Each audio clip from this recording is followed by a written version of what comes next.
Hello, my name is Ash, a counselor in training. This is my Relatable study podcast for individuals who need help studying for their NCE, CPCE, and other related counseling exams. I'm going to go through many questions from multiple resources and make the answers relatable to both you and me. So get your listening ears on and let's get studying. A client with moderate depressive symptoms inquires about psychiatric medication. He expresses reluctance because he does not like the idea of taking a pill to feel artificially happy. What is the benefit of combining counseling with psychotropic medication? A. Antidepressants may assist with his symptoms as he develops more effective coping strategies. B. Antidepressants will cure his depression.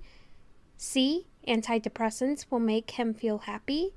D. Antidepressants do not have any adverse effects.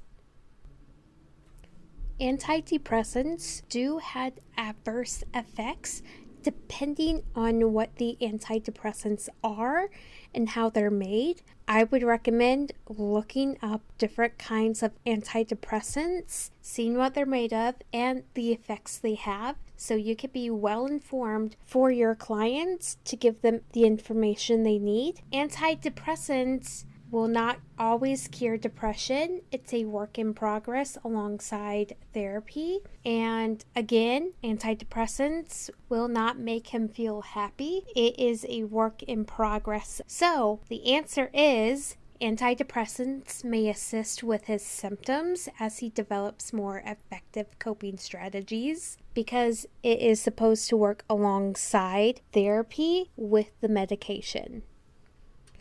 What is competence as it relates to the counselor?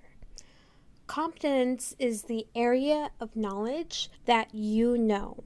For example, if you know algebra, your area of competence is algebra, but it may not be geometry. As for the counselor's role, we are taking a lifelong commitment to achieving competency levels for our profession, and it will increase to the uppermost levels, and it must be performed in the perspective that holds the virtue of ethics. We are continuously learning, and once we reach our area of competence with a client, then we must do consult, we must talk to our supervisors, get in contact with colleagues, and see what we can do to help the client and make sure that they get the resources they need, even though we're at our area of competence. So it could be resources,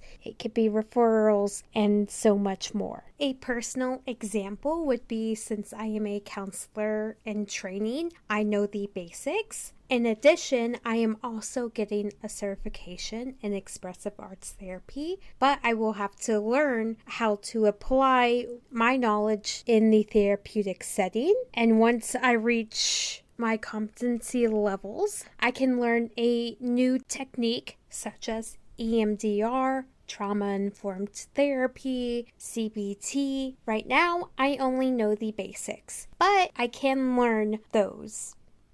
In Piaget literature, conservation would most likely refer to A. Volume or mass, B. Defense of the ego, C. The sensomotor intelligent stages, or D. A specific psychosexual stage of life. So the last two you can take out because we are working with conservation. As for the defense of the ego, you can also take that out. Conservation is the volume or mass.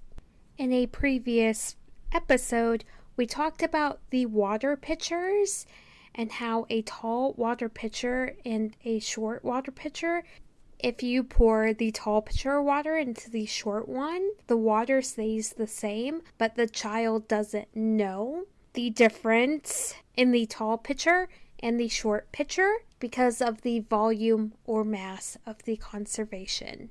Conservation equals volume or mass. Conservation equals volume or mass. What is a paid consultation? Private practitioners can offer paid consultations to agencies, schools, hospitals, nursing homes, and more so that individuals in those areas can benefit from the private practitioner because they may not be able to afford full-time counseling. Payments can also be received from renewable contract agreements for a period of time. For example, I may work in private practice and I may specialize in expressive arts therapy. I can offer my services for psychoeducation or individual counseling or group counseling to nursing homes, schools, other agencies, or community organizations so that they are able to receive counseling services from me at an affordable rate because that is a contractual agreement. What is the primary goal of humanistic psychotherapy?